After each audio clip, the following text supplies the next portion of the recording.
Sveiki. Atsiuntė klientas tuščią statorių, dabar jau pilnas sudėtas 1,1 kW 700 apsisukimų vėjo jėgainiai.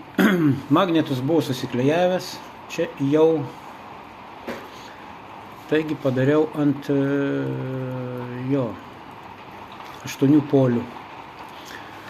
Naudojau savo gamybos, kažkada buvo daryta irgi ant Excelio platformos paskaičiavimų generatoriams, kad nereikėtų ant popieriaus, susivesdavau diametrus, polių skaičių, magnetus, gaudavau kiek nutekinti, bet čia jau man šitas nebuvo reikalinga, nes buvo jau suklijuoti magnetai.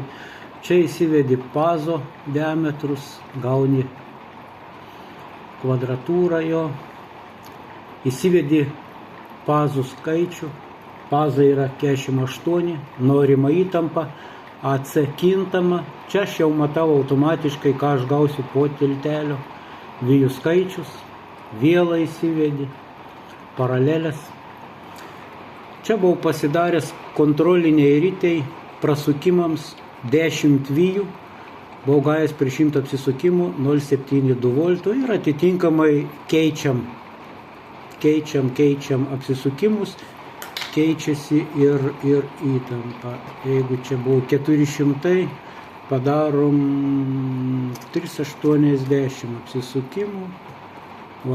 Automatiškai pakito ir įtampa su 11 vijų, ką gaunam prie 300 apsisukimų.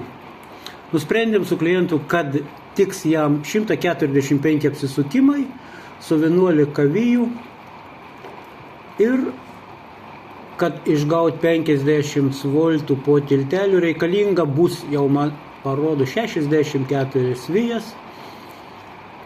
Pagal kvadratūrą pazo plotą aš sutalpinu 1,06 vieną, bet vienos nepavyks sudėti, darau 2 paralelės, taigi gaunasi po 0,75. Kad pasitikrinti, ar užpildymas normalus, aš naudoju taip pat savo elektros variklių programą. Čia tik tais, kad pasitikslinti, ji yra atidirbta iki tiek, kad jie pasitikiu ir idealiai parodo užpildymą. Jeigu aš naudoju 0,75 laidą, 64 vijas, man identiškai užsipildo pazas. Identiškai. Kas ir matosi. Nei laisvos vietos lieka, nieko. Ką išnaudojama pilnai, kas generatoriui yra labai aktualu. Grįžtam atgal prie savo Exceliuko.